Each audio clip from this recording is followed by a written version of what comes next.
വിളവധികം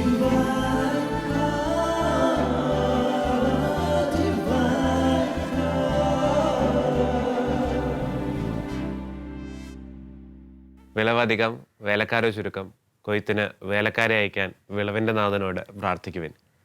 ഒത്തിരി സ്നേഹത്തോടെ സ്വാഗതം ഡിവൈൻ കോളിലേക്ക്.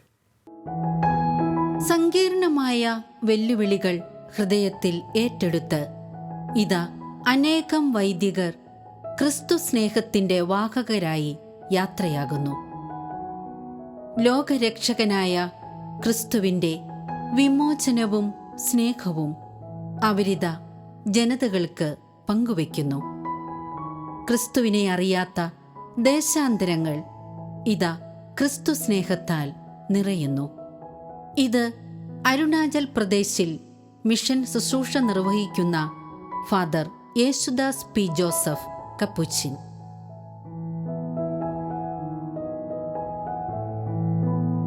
കാലാവസ്ഥയാലും ഭാഷയാലും അടിസ്ഥാന സൗകര്യങ്ങളാലും ഏറെ സങ്കീർണതകൾ നിറഞ്ഞ അരുണാചലിൽ അവിടുത്തെ ദൈവജനത്തോടൊപ്പം മനോഹരമായി പ്രേക്ഷിത ജീവിതം നയിക്കുന്ന യേശുദാസ് അച്ഛൻ തൻ്റെ ദൈവവിളിയുടെ മഹത്വവും അരുണാചൽ അനുഭവങ്ങളും നമ്മോട് പങ്കുവയ്ക്കുന്നു. നമ്മളോടൊപ്പം പ്രിയപ്പെട്ട യേശുദാസ് അച്ഛൻ തുടരുകയാണ്. കപ്പുച്ചിൻ സഭയിലെ അംഗമായ അരുണാചൽ മിഷനിൽ ശുശ്രൂഷ ചെയ്യുന്ന യേശുദാസ് അച്ഛൻ. അച്ഛാ, ഒത്തിരി സ്നേഹത്തോടെ അച്ഛനെ ഒരിക്കൽ കൂടി ഡിവൈൻ കോളിലേക്ക് സ്വാഗതം ചെയ്തു. Thank you. കഴിഞ്ഞ എപ്പിസോഡിൽ നമ്മൾ അച്ഛൻ്റെ ഒരു വിളിയെപ്പറ്റി കണ്ടു. അതുപോലെ തന്നെ അച്ഛൻ സേവനം ചെയ്യുന്ന ശുശ്രൂഷ മേഖലയിലെ പ്രത്യേകതകളെ പറ്റിയൊക്കെ കണ്ടു. പക്ഷേ ഞാൻ അവിടുത്തെ കുടുംബങ്ങളെ പറ്റി ഒന്ന് ചോദിക്കാൻ ആഗ്രഹിക്കുകയാണ്. നമ്മളിവിടുത്തെ സംബന്ധിച്ച് നമുക്കറിയാം, അപ്പനമ്മ, 2 അല്ലെങ്കിൽ 3 മക്കൾ. സാധാരണഗതിയിൽ അങ്ങനെയുള്ള കുടുംബങ്ങൾ അവിടെ ചിലപ്പോൾ 2 പേരും ജോലിക്കാരായിരിക്കും, അല്ലെങ്കിൽ ഒരാൾ ജോലി ചെയ്യുന്നു, മക്കളെല്ലാവരും സ്കൂളുകളിൽ അല്ലെങ്കിൽ കോളേജുകളിൽ പഠിക്കുന്നു, എല്ലാവരും വിദ്യാഭ്യാസം നേടുന്നു. ഇങ്ങനൊരു സാഹചര്യമാണ്. ഞാൻ കൂട്ടിച്ചേർക്കുന്ന വിദ്യാഭ്യാസം ഉൾപ്പെടെയുള്ള കാര്യങ്ങൾ കൂടി അച്ഛൻ പറയുന്നത് പ്രതീക്ഷിക്കുന്നു. എങ്ങനെയാണ് അവിടുത്തെ ഒരു സാഹചര്യം എന്ന് പറയുന്നത്, കുടുംബങ്ങളെ സംബന്ധിച്ച് അല്ലെങ്കിൽ കുട്ടികളുടെ വിദ്യാഭ്യാസം സംബന്ധിച്ചൊക്കെ? അവിടുത്തെ കുടുംബങ്ങളെ കുറിച്ച് പറയുവാണെങ്കിൽ അവിടെയൊക്കെ കൂട്ടുകുടുംബമാണ്. നമുക്കറിയാം, ഒരു കുടുംബത്തിൽ 12, 16, 18 ആൾക്കാരൊക്കെ ഉള്ള കുടുംബങ്ങളൊക്കെ ഞാൻ കണ്ടിട്ടുണ്ട്. അപ്പോൾ എന്നാലും അതിൽ പഠിക്കാൻ വേണ്ടി കുട്ടികൾ പുറത്തു പോയി പഠിക്കുന്നവരൊക്കെ ഉണ്ട്. പിന്നെ അത്യാവശ്യം എഡ്യൂക്കേറ്റഡ് ആയിട്ട് ആളുകൾ പുറത്തു പോയി ജോലി ചെയ്യുന്നവരുണ്ട്. അപ്പോൾ അങ്ങനെയൊക്കെയുള്ള ഒരു കുടുംബ സെറ്റപ്പാണ് നമുക്കവിടെ കാണാൻ സാധിക്കുന്നത്. കാരണം വലിയ ഒരു കുടുംബം, അതായത് കുടുംബങ്ങളിലെ അംഗങ്ങളുടെ എണ്ണം വളരെ കൂടുതലാണ്. പക്ഷേ ഇങ്ങനത്തെ മേഖലയിലൊക്കെ ശുശ്രൂഷ ചെയ്യുമ്പോഴേക്കും നമ്മൾ കഴിഞ്ഞ എപ്പിസോഡിൽ മുഴുവൻ കണ്ടത് വളരെ പ്രത്യേകതയുള്ളൊരു മേഖലയാണ്. നമ്മളെപ്പോലെ വളരെ സേഫായിട്ട് മുന്നോട്ട് പോകുന്ന ഒരു ലൈഫൊന്നും അല്ല അവിടെ. ഒത്തിരി ഹാർഡ്ഷിപ്പുകളുണ്ടാകും, ഒത്തിരി ബുദ്ധിമുട്ടുകളുണ്ടാകും. അപ്പം ഇത്തരത്തിലുള്ള ക്രൈസിസുകളെ മുന്നോട്ട് വയ്ക്കുമ്പോൾ, അല്ലെങ്കിൽ ക്രൈസിസുകൾ അച്ഛൻ്റെ മുൻപിൽ വരുമ്പോഴേക്കും അച്ഛൻ എങ്ങനെയാണ് അതിനെ നേരിടുന്നത്? ഓക്കെ, നമുക്ക് മിഷൻ ലൈഫ് അത്ര ഈസിയാണെന്ന് പറയാൻ സാധിക്കുകയില്ല. നമുക്ക് നമ്മുടെ ജീവിതം മിഷനിൽ തുടങ്ങുമ്പോൾ തന്നെ നമുക്ക് ധാരാളം ബുദ്ധിമുട്ടുകൾ നമുക്ക് വരാറുണ്ട്, ബുദ്ധിമുട്ട് ഫേസ് ചെയ്യാറുണ്ട്. അപ്പോൾ അതെല്ലാം നമ്മൾ കൂടുതലും പ്രാർത്ഥനയിലൂടെയാണ് നമ്മൾ ഓവർകം ചെയ്യാൻ ശ്രമിക്കുന്നത്. അതുപോലെ തന്നെ മറ്റുള്ളവരുടെ പ്രാർത്ഥന നമുക്ക് വളരെ ശക്തിയാണ്. ഇപ്പോൾ ചില ആൾക്കാർ നമ്മളോട് ചിലപ്പോൾ വിളിച്ച് പറയും, അച്ഛാ ഈ ഒരു പ്രശ്നമുണ്ട്, ഞങ്ങൾക്ക് വേണ്ടി പ്രാർത്ഥിക്കണം. അപ്പോൾ നമ്മളും പറയും, ഇവിടെയൊക്കെ ഇത്തിരി ബുദ്ധിമുട്ടൊക്കെ ഉണ്ട്, അപ്പോൾ നമുക്ക് വേണ്ടിയും പ്രാർത്ഥിക്കുക. അപ്പോൾ നമ്മുടെ പ്രാർത്ഥന അവർക്ക് ലഭിക്കുകയും അവരുടെ പ്രാർത്ഥന നമുക്ക് ലഭിക്കുകയും ചെയ്യുന്നുണ്ട്. അതൊരു വളരെ ഒരു ശക്തിയുള്ള ഒരു കാര്യമാണെന്ന് എനിക്ക് എൻ്റെ ജീവിതത്തിൽ ഞാൻ തിരിച്ചറിഞ്ഞൊരു വ്യക്തിയാണ്. ഉറപ്പായിട്ടും അച്ഛാ, ഇങ്ങനെ ഒരു യുവ വൈദികനായിട്ട്, കപ്പൂച്ചിൻ വൈദികനായിട്ട്, ഒരു മിഷണറി വൈദികനായിട്ട് ഇങ്ങനെ കൂടി പല പിതാക്കന്മാർ പറഞ്ഞു കേട്ടിട്ടുണ്ട്. Every person should have A mission experience പറഞ്ഞു കേട്ടിട്ടുണ്ട്. എല്ലാ ആൾക്കാരും ഒരു മിഷന് പോകുന്നത് നല്ലതാണ് അല്ലേ? അച്ഛൻ്റെ ഒരു അഭിപ്രായം എങ്ങനെയാണ് അതിനോട്? അതുവഴിയാണല്ലോ ഞാനിപ്പോൾ മിഷനിലെത്താനുള്ള ഒരു അവസരം എനിക്ക് തുറന്നു തന്നത്. ആ ഒരു മിഷൻ എക്സ്പീരിയൻസ് എനിക്ക് ലഭിച്ചു. അതിനുശേഷം ഞാനൊരു തീരുമാനം എടുത്തു. ദൈവം എന്നെ കൊണ്ട് തീരുമാനം എടുപ്പിച്ചതായിരിക്കാം. തീർച്ചയായിട്ടും. കാരണം നമ്മൾ അനുഭവിക്കുന്ന സന്തോഷങ്ങളും സുഖങ്ങളും അല്ലെങ്കിൽ സൗകര്യങ്ങളും ഒക്കെ എത്രമാത്രം വിലപ്പെട്ടതാണെന്നുള്ളൊരു ബോധ്യം നമുക്ക് തന്നെ ഉണ്ടാവും അല്ലേ അച്ഛാ? കാരണം നമ്മളെക്കാളും ഇച്ചിരിയും കൂടെ മോശം ഉദ്ദേശിച്ച സൗകര്യങ്ങളുടെയൊക്കെ ഇതിൽ മോശം സ്ഥിതിയിൽ ജീവിക്കുന്ന ഒരുപാട് മനുഷ്യരുണ്ടെന്നൊക്കെ. ഇങ്ങനെ മുന്നോട്ട് പോകുമ്പോൾ ചോദിക്കാൻ ആഗ്രഹിക്കുന്ന ഒരു ചോദ്യം വെച്ചാൽ, അച്ഛനൊരു വൈദികനായിട്ട് മിഷണറി ആയിട്ട് മുന്നോട്ട് പോകുമ്പം അച്ഛനെ സ്വാധീനിച്ച അനേകം മിഷണറിമാരുണ്ടാകാം, അല്ലെങ്കിൽ വൈദികരുണ്ടാകാം, വിശുദ്ധരുണ്ടാകാം. അച്ഛനെ പെട്ടെന്ന് ഓർത്തെടുക്കാവുന്ന ആരെങ്കിലും ഉണ്ടോ? അസീസിയിലെ വിശുദ്ധ ഫ്രാൻസിസ് തന്നെയാണ് എന്നെ ഈ കപ്പൂച്ചിൻ സഭയിലോട്ട് നയിച്ച. അദ്ദേഹത്തിൻ്റെ ആ സ്പിരിച്വാലിറ്റിയാണ് എന്നെ ഈ കപ്പൂച്ചിൻ സഭയിലേക്ക് എന്നെ കൂടുതൽ ആകർഷിച്ചൊരു വ്യക്തിത്വം. പിന്നീട് ഞാൻ സേവനം ചെയ്ത പാരിഷിൻ്റെ പേര് സാൻ പിയോ കാത്തലിക് ചർച്ച് എന്നായിരുന്നു. അപ്പോൾ അവിടെ ജോലിയായി ചെയ്യാൻ തുടങ്ങിയത് മുതൽ എനിക്ക് പാദ്രി പിയോടും വളരെയേറെ ഒരു അഫെക്ഷനൊക്കെ ഉണ്ടായി. കാരണം പാദ്രി പിയോയ്ക്ക് വേണ്ടി ഒരു പള്ളി അവിടെ പണിയാൻ ശ്രമിക്കുകയും അതിന് കൂടുതൽ സഹായം വേണ്ടി വന്നു മറ്റുള്ളവരുടെ. അപ്പോൾ കൂടുതൽ പാദ്രി പിയോയുടെ മാധ്യസ്ഥ ശക്തിയാലൊക്കെ കൂടുതൽ ആശ്രയിച്ചപ്പോൾ നമുക്ക് അവിടെ പാദ്രി പിയോയുടെ അത്ഭുതങ്ങൾ നമുക്ക് കാണാൻ സാധിക്കുകയുണ്ടായി. ഞാൻ അതിനോട് ചേർത്താണ് ഒരു ചോദ്യം ചോദിക്കുന്നത്. ഈ ചെറിയ പ്രായത്തിനുള്ളിൽ അച്ഛനൊരു വളരെ ചെറുപ്പക്കാരനായ വൈദികനാണ്. പട്ടം കിട്ടിയിട്ട് 3-4 വർഷമായിട്ടേ ഉള്ളൂ. ഈ ചെറിയ പ്രായത്തിനുള്ളിൽ അറിവ് ശരിയാണെങ്കിൽ 2-2.5 ദേവാലയങ്ങൾ 3 ദേവാലയത്തിൽ ഏകദേശം അടുത്ത് പണിയുവാനായിട്ട് അച്ഛന് സാധിച്ചിട്ടുണ്ട് ആ ഇടവകയോട് ചേർന്ന്. അത് അത്ര നിസ്സാരമായ കാര്യമില്ല. കാരണം നമ്മുടെ ചുറ്റുപാടും കാണുന്നതാണ് ഒരു ദേവാലയം പണിയാൻ വേണ്ടി ഒരു വൈദികനൊക്കെ എത്ര ബുദ്ധിമുട്ടുണ്ടെന്ന്. അപ്പം ഇത്ര ചെറുപ്പത്തിൽ ഇത്ര ചുരുങ്ങിയ കാലയളവിനുള്ളിൽ ഇങ്ങനെ ഈ ദേവാലയങ്ങൾ പണിയുവാനും ഇത്തരത്തിലുള്ള ഇനിഷ്യേറ്റീവ് ഏറ്റെടുക്കുവാനുമുള്ള ഒരു പ്രചോദനം എവിടെ നിന്നാണ് ഉണ്ടായത്? ഈ പ്രചോദനം തരുന്നതെല്ലാം ദൈവമാണ്. കാരണം നമ്മളിലൂടെ ദൈവം പ്രവർത്തിക്കുമ്പോൾ നമ്മൾ അറിയുന്നില്ല ഇത്. കാരണം ഇത് ദൈവം നമ്മളുടെ ആവശ്യപ്പെടുവാണ്, നീ ഇത് ചെയ്യുക. അസീസിയുടെ ജീവചരിത്രം നമ്മൾ വായിക്കുമ്പോൾ അസീസിയോടും ദൈവം പറയും, നീ എൻ്റെ ദേവാലയം പുതുക്കി പണിയുക. അപ്പോൾ ഫ്രാൻസിസും തൻ്റെ ജീവിതത്തിൽ തൻ്റെ ജീവിതവും അതായത് സഭയ്ക്ക് വേണ്ടിയൊക്കെ ദേവാലയം പുതുക്കി പണിഞ്ഞ ഒരു വ്യക്തിയാണ്. അപ്പോൾ ചിലപ്പോൾ അതുകൊണ്ട് തന്നെ ആയിരിക്കാം ഇത് ഞാനായിരുന്നില്ലെങ്കിൽ വേറൊരു വ്യക്തിയിലൂടെ ദൈവം അത് നിർവഹിക്കാമായിരുന്നു. പക്ഷെ ഞാനൊരു നിമിത്തമായി ദൈവത്തിൻ്റെ ആ അനുഗ്രഹം എന്നിലൂടെ അവിടുത്തെ ജനതയ്ക്ക് കിട്ടി. എനിക്കത് മാത്രമേ പറയാൻ പറ്റത്തുള്ളൂ. ഇപ്പോൾ ഇങ്ങനെ മുന്നോട്ട് പോകുമ്പോൾ തമ്പുരാൻ കൈപിടിച്ച ഒരുപാട് അനുഭവങ്ങളുണ്ടാകും. വളരെ കൃത്യമായിട്ടൊരു ദൈവത്തിൻ്റെ ഇടപെടൽ മനസ്സിലായ അനുഭവങ്ങളുണ്ടാകും. ശരിക്കും ഓരോ നിമിഷവും ദൈവ ഇടപെടലാണ്. എങ്കിൽ കൂടിയും എടുത്തു പറയാൻ സാധിക്കുന്ന അനുഭവങ്ങൾ 1-2 ഉണ്ടോ? നമുക്ക് അവിടെ യാതൊരു സെക്യൂരിറ്റി ഇല്ലാത്ത ഒരു ജീവിതമാണ്. നമ്മളിപ്പോൾ രാവിലെ ഞാൻ ഒറ്റയ്ക്കായിരുന്നു ആശ്രമത്തിൽ. അപ്പോൾ രാവിലെ എന്തെങ്കിലും ആവശ്യത്തിന് വേണ്ടി ചിലപ്പോൾ ആസാമിലൊക്കെ പോകേണ്ടി ആവശ്യമുണ്ട്. പള്ളിയുടെ പണി നടക്കുമ്പോൾ സാധനങ്ങളൊക്കെ എടുക്കാൻ വേണ്ടി പോവുക. അപ്പോൾ യാതൊരു ഉറപ്പുമില്ല നമ്മൾ തിരിച്ചു വരുമെന്ന്. ആ റോഡിൻ്റെ കണ്ടീഷനും ചിലപ്പോൾ മഴയൊക്കെ ആണെങ്കിൽ ലാൻഡ് സ്ലൈഡ് ഉണ്ടാകാം. അപ്പോൾ അങ്ങനെയൊക്കെയുള്ള സാഹചര്യങ്ങളിൽ എനിക്ക് പ്രോപ്പറായിട്ട് നമുക്കറിയാം സെമിനാറിലൊക്കെ ഭയങ്കര ടൈം ടേബിൾ അനുസരിച്ച് ജീവിതം നയിക്കുന്നവരായിരുന്നു നമുക്ക്. അപ്പോൾ അവിടെ ചെല്ലുമ്പോൾ നമുക്ക് ഒരു ടൈം ടേബിൾ ആശ്രയിച്ച് ഫോളോ ചെയ്യാൻ പറ്റില്ല. കാരണം നമ്മുടെ ജീവിത സ്റ്റൈൽ അല്ലെങ്കിൽ അത് മാറിപ്പോയി. കൂടുതലും ഞാൻ ചെയ്യുന്നതെന്ന് പറയുമ്പോൾ ഇപ്പോൾ ഒരു യാത്ര തുടങ്ങുമ്പോൾ ഞാൻ ആ യാത്രയെ എൻ്റെ ഒരു പ്രാർത്ഥനയാക്കി മാറ്റും. അപ്പോൾ അവിടം വരെ എത്തുന്ന എത്രത്തോളം റിസ്ക് ഉണ്ടോ, എത്രത്തോളം ബുദ്ധിമുട്ടുണ്ടോ, അതെല്ലാം എൻ്റെ പ്രാർത്ഥനയാക്കി മാറ്റി ഞാനത് ഒരു സമർപ്പിച്ചുകൊണ്ടാണ് എൻ്റെ യാത്ര തുടങ്ങുന്നത്. അപ്പോൾ എൻ്റെ ഒരു ഡ്രൈവിങ് എൻ്റെ ഒരു വിശ്വാസമാണ്. എൻ്റെ ഒരു ഡ്രൈവിങ് അത് ഒരു പ്രാർത്ഥനയായിട്ട് മാറുകയാണ്. തന്നെയായിരുന്നു ഈ കാലയളവിൽ കുറേ നാളുകളുണ്ടായിരുന്നു അച്ഛൻ പറഞ്ഞു. നമ്മുടെ അച്ഛൻ പറഞ്ഞ പോലെ തന്നെ ഒരു വൈദികനാണെങ്കിലും ഒരു സന്യാസിനാണ്, പ്രത്യേകിച്ച് സന്യാസ ജീവിതത്തിൽ കൂട്ടായ്മയായിട്ടാണ് ഒരു ഗ്രൂപ്പായിട്ടാണ് ജീവിക്കുന്നത്. ഈ തന്നെ ജീവിക്കുമ്പോഴേക്കും അപൂർവ സാഹചര്യങ്ങളിലൊക്കെ തന്നെ ജീവിക്കുമ്പോഴേക്കും എങ്ങനെയാണ് തമ്പുരാനുമായുള്ളൊരു വ്യക്തിബന്ധം കാത്തു സൂക്ഷിക്കാൻ സാധിക്കുന്നത്? കാരണം അച്ഛൻ്റെ ഫ്രീഡമാണ്. ഇപ്പം അച്ഛൻ വൈകുന്നേരത്തെ പ്രാർത്ഥന ചെല്ലിയില്ല എന്ന് അച്ഛൻ തീരുമാനിച്ചത് ആരും ചോദിക്കാനില്ല. അതെ, വിശുദ്ധ ബലി അർപ്പിച്ചില്ലെങ്കിലും ആരും ചോദിക്കാനില്ല. ഈ തന്നെയുള്ള ജീവിതത്തിലും തമ്പുരാനുമായുള്ളൊരു വ്യക്തിബന്ധം എങ്ങനെ കാത്തു സൂക്ഷിച്ചേ? ഞാനവിടെ ഒറ്റയ്ക്കല്ല. ഞങ്ങളുടെ കപ്പൂച്ചിൻ സഹോദരങ്ങൾ 16 കപ്പൂച്ചിൻ സഹോദരങ്ങളാണ് അരുണാചലിൽ സേവനം ചെയ്യുന്നത്. പല പല ഗോത്രങ്ങളിൽ പല പല സ്ഥലങ്ങളിലൊക്കെ ആയിട്ട് 16 കപ്പൂച്ചിൻ സഹോദരങ്ങൾ സേവനം ചെയ്യുന്നുണ്ട്. അപ്പോൾ ഞങ്ങളുടെ ഒരു സ്പിരിച്വൽ കൂട്ടായ്മയും ഞങ്ങളുടെ ഗ്യാതറിങ്ങൊക്കെ വളരെ ഹെൽപ്പ് ചെയ്യാറുണ്ട് ഞങ്ങളെ. ഞാൻ നേരത്തെ സൂചിപ്പിക്കുകയുണ്ടായി, വിളിച്ചവൻ്റെ വിളി മറന്നുകൊണ്ട് ജീവിക്കുക അസാധ്യമാണ്. അപ്പോൾ നമ്മുടെ ജീവിതത്തിലെല്ലാം ദൈവത്തിൻ്റെ പരിപാലനയിൽ കൊണ്ടുപോകാൻ ശ്രമിക്കുന്ന ഒരു വ്യക്തിയാണ് ഞാൻ. പ്രൊവിഡൻസ് ഓഫ് ഗോഡ് അത് ഞാൻ കൂടുതൽ അനുഭവിച്ചിരുന്നൊരു വ്യക്തിയാണ്. അപ്പോൾ അത് നമ്മുടെ പ്രാർത്ഥനയിലൂടെയും പ്രവൃത്തിയിലൂടെയും അത് ദൈവമായിട്ട് കൂടുതൽ അടുക്കാൻ ഞാൻ ശ്രമിച്ചിട്ടുണ്ട്. പ്രയാസങ്ങളിലും പ്രതിസന്ധികളിലും തളരാത്ത പ്രേക്ഷിത ചൈതന്യം, ഇത്തരം വൈദികരുടെ തീക്ഷ്ണതയാർന്ന പ്രാർത്ഥനയും പ്രവർത്തനവും അരുണാചൽ പോലുള്ള സങ്കീർണമായ മിഷൻ ദേശങ്ങളെ ഏറെ ഫലദായകമാക്കുന്നു.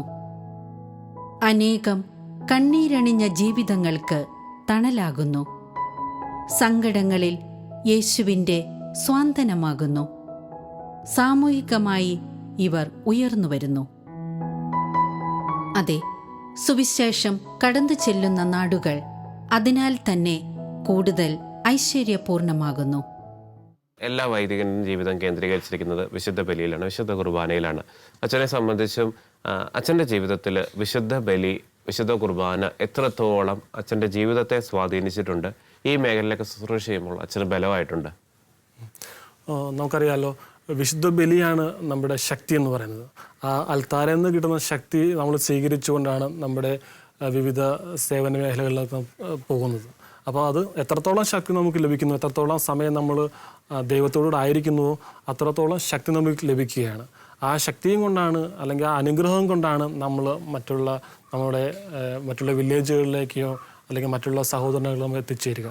അപ്പോൾ അവർക്കും നമ്മളിലൂടെ ആ ക്രിസ്തുവിൻ്റെ ആ സ്നേഹവും ദൈവത്തിൻ്റെ അനുഗ്രഹങ്ങളൊക്കെ അവർക്ക് ലഭിക്കുന്നുണ്ട്. ഈ ഒരു ശുശ്രൂഷ മേഖലയിൽ നിന്ന് അച്ഛനെ തിരിച്ചു എല്ലാം പോകുന്നത് മറ്റൊരു മേഖലയിലേക്കാണ്. അച്ഛന് പുതിയൊരു ഉത്തരവാദിത്തം ഏൽപ്പിച്ചിരിക്കുകയാണ്. അവിടെ നേരിടാൻ പോകുന്ന, അല്ലെങ്കിൽ അവിടെ ഉള്ള എനിക്ക് തോന്നുന്നു ഏകദേശം 20ഓളം കമ്മ്യൂണിറ്റികളാണ് ഒരുമിച്ചുള്ളത്. അപ്പം ഇപ്പോൾ ഉണ്ടായിരുന്നതിനേക്കാളും വ്യത്യസ്തമായ സാഹചര്യങ്ങളാണ് അവിടെ ഉള്ളത്. അതിനെപ്പറ്റി ഒന്ന് പറയാമോ? അവിടെ നമുക്ക് മണിയോങ് എന്ന പാരിഷാണ്. ആ പാരിഷിൻ്റെ കീഴിൽ ഏകദേശം 20ഓളം വില്ലേജസ് ഉണ്ട്. ചൈനയുടെ അതിർത്തിയൊക്കെ ആയിട്ട് കൂടുതൽ അടുത്ത് കിടക്കുന്ന ഒരു ഷിയോമി ഡിസ്ട്രിക്റ്റാണത്. അത് അരുണാചലിൻ്റെയും ചൈനയുടെയൊക്കെ അടുത്തായിട്ടാണ് നമ്മൾ ഗൂഗിളിൽ നോക്കുമ്പോൾ മനസ്സിലാക്കുന്നത്. അപ്പോൾ അവിടെയും നമ്മുടെ അതും ഭയങ്കര ഇൻറ്റീരിയർ വില്ലേജാണ്. കാരണം നമുക്ക് ഏകദേശം അരുണാചലിൻ്റെ ക്യാപിറ്റൽ സിറ്റിയിൽ നിന്ന് ഏകദേശം 550ഓളം കിലോമീറ്റർ യാത്ര ചെയ്തിട്ട് വേണം നമുക്ക് ഈ മിഷൻ പ്രദേശത്തെത്താൻ വേണ്ടി. ഏകദേശം 2 പകൽ നമ്മൾ എടുക്കുന്നുണ്ട് ഈ യാത്രയ്ക്ക് വേണ്ടി. അപ്പോൾ രാത്രികളിൽ നമ്മൾ ഇടയ്ക്കുള്ള നമ്മുടെ വേറെ വൈദികരുടെ ആശ്രമങ്ങളിലേക്ക് വിശ്രമിച്ചിട്ടാണ് പിന്നീട് നമ്മൾ യാത്ര നമ്മുടെ ആശ്രമത്തിലോട്ട് തുടരുന്നത്. അപ്പോൾ വളരെയേറെ ബുദ്ധിമുട്ടുകളുണ്ട്.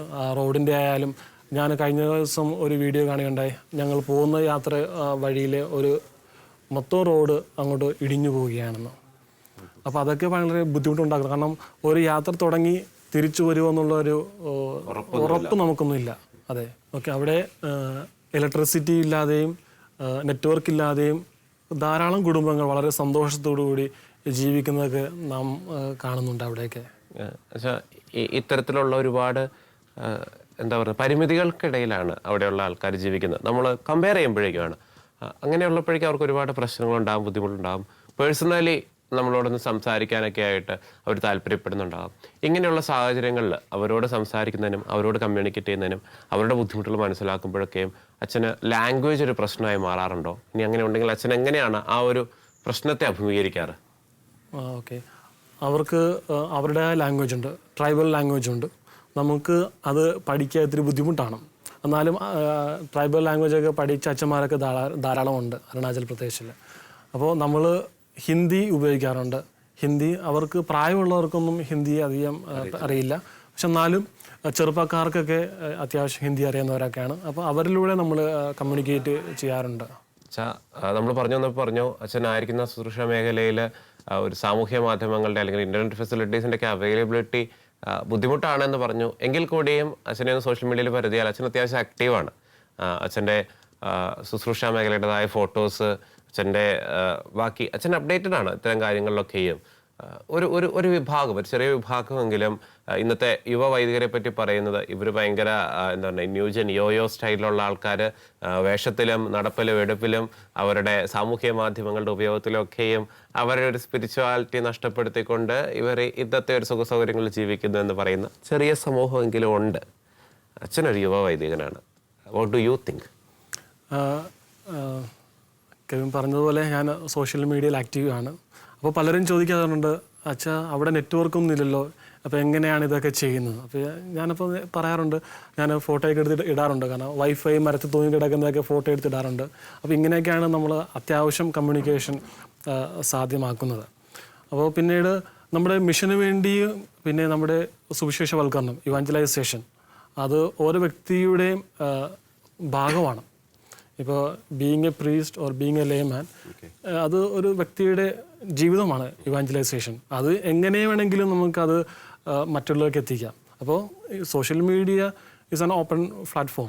അപ്പോൾ അതുവഴി ഞാൻ സെലക്ട് ചെയ്തു. അത് ഞാൻ എൻ്റെ പള്ളികളിൽ ഞാൻ വചനപ്രഭാഷണം നടത്താറുണ്ട്. അതുപോലെ തന്നെ ഞാൻ എനിക്ക് കഴിയുന്ന വിധത്തിൽ ഞാൻ സോഷ്യൽ മീഡിയയെ ഉപയോഗിക്കുന്നുണ്ട്. അത് എൻ്റെ പോപ്പുലാരിറ്റിക്ക് വേണ്ടിയല്ല. ഞാൻ നിൽക്കുന്ന സ്ഥലം, അതായത് എന്നെ ഏൽപ്പിച്ച മിഷനെ വളരെ സഹായമൊക്കെ ആവശ്യമുള്ള ഒരു സമയമായിരുന്നു.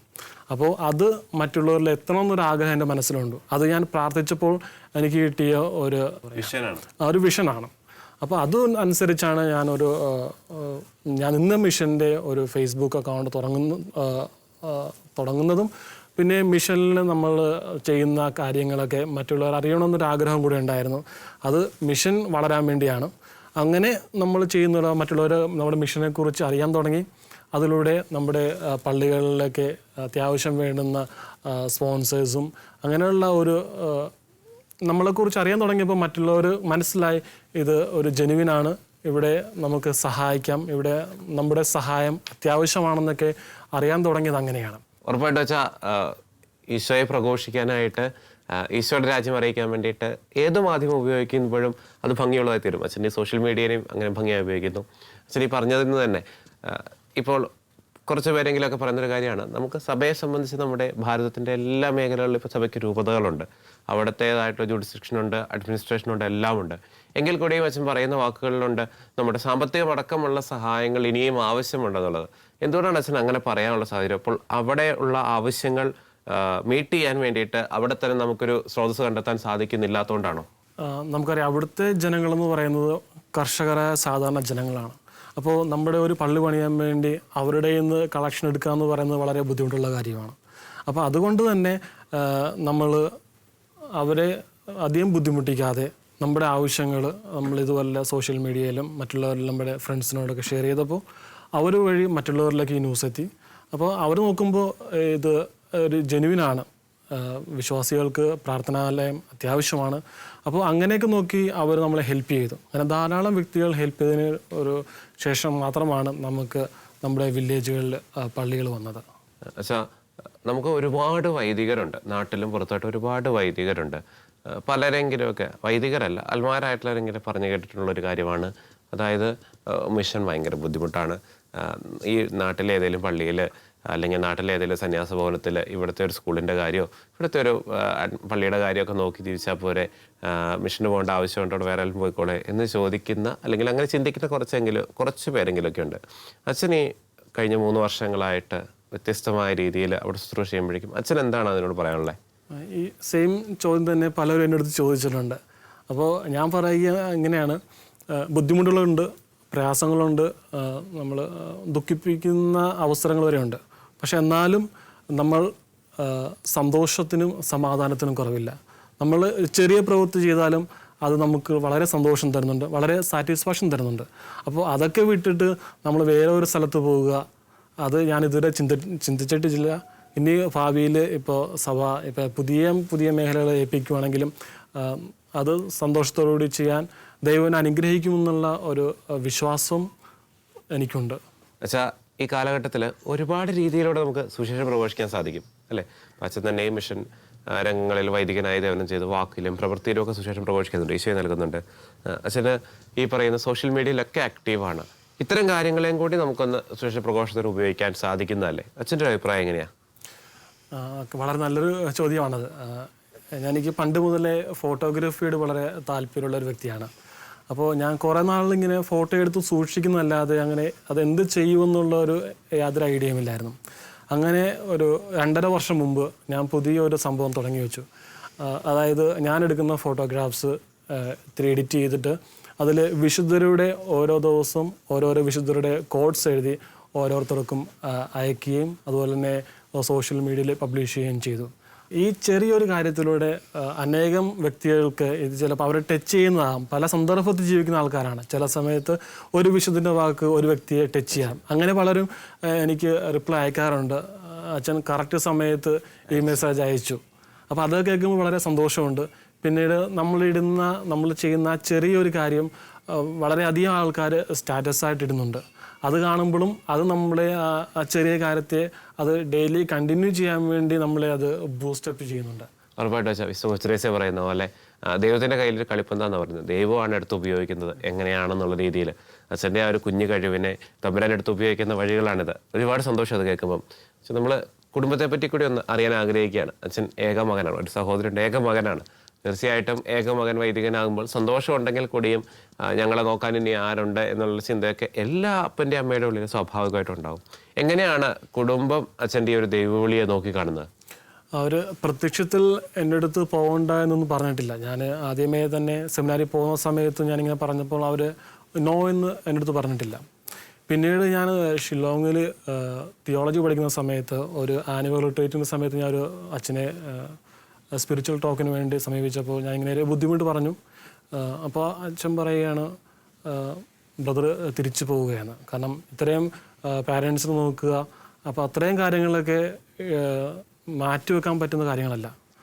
പക്ഷേ അതിനുശേഷം ഞാൻ പിന്നീട് തിരിച്ചറിയുകയാണ്, ദൈവം നമ്മളെ വിളിച്ചിരിക്കുന്നത് നമ്മുടെ കുടുംബത്തിന് വേണ്ടിയല്ല.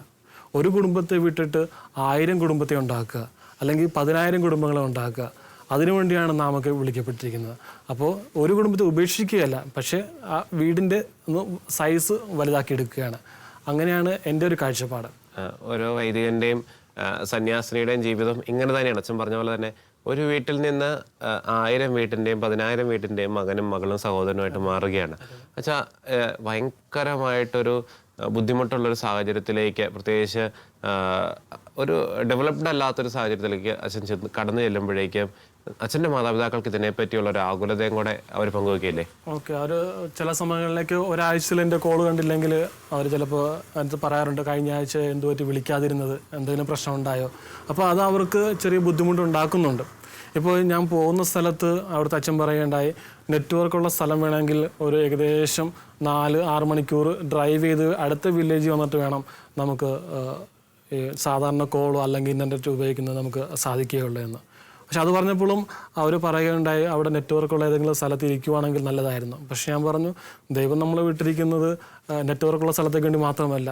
അരുണാചലിൽ നമ്മുടെ കപ്പൂച്ചിൻ സഹോദരങ്ങൾ എവിടെയൊക്കെ സേവനം ചെയ്യുന്നു അവിടെയൊക്കെ നമ്മളും അവരുടെ കൂടെ നിന്ന് സേവനം ചെയ്യാൻ വേണ്ടിയാണ്.